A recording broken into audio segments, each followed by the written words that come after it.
Bahujan Samaj party Mayawati ji के आशीर्वाद के साथ और मेरे बगल में बैठे हुए जनवादी पार्टी सोशलिस्ट, हम सब लोग आज एक साथ मिलकर गठबंधन बनाने का हमने फैसला किया है और इस हिसाब से हम लोग आगे चलेंगे। बाकी बहुजन समाज पार्टी के नेता और दूसरे नेता बोलेंगे। सिर्फ एक बात मैं कहना चाहता हूं, अब की बार शिक्षा वाली सरकार। नमस्कार, आदाब, मैं अनुप्रिया और आप देख रहे हैं the news wall. Upendra Kushwaha ने मौर्या होटल में रखी एक प्रेस कॉन्फ्रेंस। ये प्रेस कॉन्फ्रेंस बेसिकली बेस्ड था गठबंधन को लेकर के। बहुजन मोर्चा पार्टी और लोक समता पार्टी का गठबंधन हो गया है और अब एक गठबंधन की सरकार इस बार विधानसभा इलेक्शंस में लड़ती दिखाई देगी। मैं आपको बता दूं कि इस समय सीटों की स्पष्टीकरण नहीं की गई है। हालांकि लगातार लोगों का सवाल यही है कि उपेंद्र कुशवाहा जी कब सीटों का स्पष्टीकरण करेंगे, विधानसभा इलेक्शन में कितनी सीटों से लड़ेगा ये गठबंधन, वो अब तक क्लियर नहीं हो पाया है। लेकिन हम आपको जल्द से जल्द बताने की कोशिश करेंगे। साथ ही साथ आज उपेंद्र कुशवाहा ने बहुत सारी बातों का विवेचन किया। खास करके जो राजनीतिक पार्टी है, चाहे वो राजद हो या नीतीश जी की सरकार हो, उन पे तंज भी कसा। उन्होंने कहा है कि इस बार शिक्षा की सरकार होगी, क्योंकि अगर चाहिए रोजी रोजगार तो इस बार दे शिक्षा का सरकार। तो इस बार जो टैगलाइन है, जैसे राजनीतिक पार्टी, एक तरफ है तेजस्वी यादव जो बेरोजगारी दूर कर रहे हैं, दूसरे तरफ बीजेपी जो आत्मनिर्भर बिहार बना रहे हैं, तो तीसरे तरफ है उपेंद्र कुशवाहा जी जिन्होंने साफ तौर पे कहा है कि अगर चाहिए रोजी रोजगार और रोटी तो बनाना होगा शिक्षा का सरकार। शिक्षा की सरकार पर खासा जोर दिया है उपेंद्र कुशवाहा ने आज के इस प्रेस कॉन्फ्रेंस में। और क्या कहा, चलिए देखिए हमारे इस खास रिपोर्ट पे। बिहार में इंचार्ज है रामजी सिंह गौतम, प्रभारी इंचार्ज मेरे भाई और बैठे हुए हैं डॉक्टर संजय सिंह चौहान जी, जनवादी पार्टी सोशलिस्ट के राष्ट्रीय अध्यक्ष हैं, और बाकी तीनों पार्टी के बहुत सारे नेता यहाँ उपस्थित हैं। मित्रों,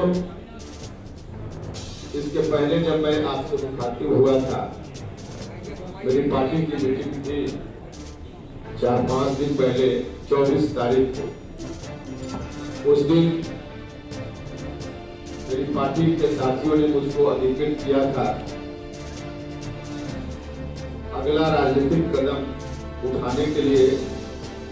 आप जो भी राजनीतिक कदम उठाइए, हम सब आपके साथ होंगे। आम भावना उस दिन थी, तब तक हम लोग महागठबंधन के हिस्सा थे, तो इसलिए मेरी पार्टी के अधिकांश लोगों की भावना थी कि जिस रूप में महागठबंधन चल रहा है, इस रूप में अगर हम चलते रह गए तो बिहार में 15 वर्षों से नीतीश कुमार जी बैठकर बिहार को रसातल में पहुंचा रहे हैं। नीतीश कुमार के इस रवैया से बिहार को हम मुक्त नहीं करा पाएंगे। महागठबंधन जिस रूप में चल रहा है, इस रूप में अगर हम चलते रहे तो हमारी चिंता का विषय तब भी था, आज भी है, कि कैसे 15 वर्षों के नीतीश कुमार जी के कुशासन से बिहार को बाहर लाया जाए, क्योंकि बिहार की जनता चौतरफा परेशान है। नीतीश जी ने वादे तो बहुत बड़े बड़े किए थे, सपने बहुत दिखाए थे, लेकिन हुआ कुछ भी नहीं। 15 साल अपनी कुर्सी बचाने में नीतीश कुमार जी ने अपनी क्षमता का इस्तेमाल किया, जनता को भूल गए। नतीजा हुआ कि पढ़ाई लिखाई की जो व्यवस्था थोड़ी ठीक थी, पूर्णतः ही के राजकाल में सरकारी विद्यालयों से, महाविद्यालयों से, विश्वविद्यालयों से पढ़ाई लिखाई की व्यवस्था पूर्णतः चौपट हो गई। सर, कोरोना हो जाएगा सबके। शिक्षा ऐसी चीज है जिसके माध्यम से ही गांव की तकदीर बदल सकती है। अच्छी शिक्षा होगी, बेहतर शिक्षा होगी तो बेहतर इंसान बनेंगे। नौजवानों को भी अच्छा रोजगार तभी मिलेगा जब शिक्षा बेहतर उनको मिल पाए। तो नौजवान जो हमारे बिहार के रोजी रोटी की तलाश में दूसरे राज्यों में भटकते रहते हैं, दर दर की ठोकर खाते हैं, 5,000 रुपया की नौकरी भी उनको नहीं मिल पाती है, उसके पीछे भी बड़ा कारण है शिक्षा, अच्छी शिक्षा का बिहार में नहीं हुआ। तो इस तरह की स्थिति, साथ ही साथ नीतीश कुमार जी ने एक बार नहीं अनेक बार, आप सब लोग गवाह हैं, उन्होंने कहा कि भ्रष्टाचार से हम कोई समझौता नहीं करेंगे। हम जो भ्रष्टाचारी लोग हैं उनके मकान को जब्त करेंगे, उनकी जमीन को जब्त करेंगे और उनके मकान में विद्यालय खोलेंगे, अस्पताल खोलेंगे। नीतीश कुमार जी से मैं पूछना चाहता हूं, कितने सरकारी विद्यालयों में आपने सरकारी विद्यालय खोले आपने ऐसे भ्रष्टाचारियों के मकान को जब्त करके? नारा जरूर इन्होंने दिया, लेकिन पुरानी सरकार की राह पर नीतीश कुमार भी चल पड़े। पुरानी सरकार में बैठे हुए लोग दोनों हाथ से खजाना को उठते थे। पहले वाले 15 साल वाले, नीतीश कुमार जी ने तरीका थोड़ा बदल दिया, माध्यम बीच में अधिकारियों को, दूसरे लोगों को माध्यम के रूप में इस्तेमाल किया, लेकिन लूट इनके राज्य में भी उससे भी ज्यादा और बढ़ गई। भ्रष्टाचार इतना चरम पर हो गया, सरकारी कार्यालय में बिना घूस दिए हुए न एक काम पहले होता था और न नीतीश जी के राज में। तो चाहे विकास का मामला हो, अस्पताल में डॉक्टर नदारत, बिना डॉक्टर के अस्पताल चल रहे हैं। कोई गंभीर बीमारी हो जाए, जो गरीब लोग हैं उनके लिए इलाज की कोई व्यवस्था नहीं। 15 वर्षों में एक PHCH जो बिहार में सबसे बड़ा अस्पताल गरीबों के लिए है, उसकी स्थिति ठीक नहीं हो पाई। तो बाकी आप सब लोग देख ही रहे हैं। मैं नीतीश कुमार जी से कहना चाहता हूं कि एक अस्पताल और एक विद्यालय आप बताइए 15 वर्षों में जिसको मॉडल के रूप में आपने ठीक किया हो, बनाया हो, और आगे के लिए फिर जनता के बीच आप घूम रहे हैं, वो आप बताइए यही मॉडल स्कूल हमारा है एक विद्यालय, यही मॉडल अस्पताल मेरा है एक अस्पताल। जिस तरह का अस्पताल अगले 5 वर्षों में, जिस तरह का विद्यालय अगले 5 वर्षों में हम और बनाएंगे, एक ही नहीं है। हर मोर्चा पर लॉ एंड ऑर्डर का भी वही सिचुएशन है। हर तरफ हत्या, महिलाओं के साथ बलात्कार की घटनाएं, खास करके जो दलित लोग हैं, कमजोर लोग हैं, उपेक्षित वंचित लोग हैं, अति पिछड़ा समाज के लोगों के साथ उसी तरह का अत्याचार चौतरफा।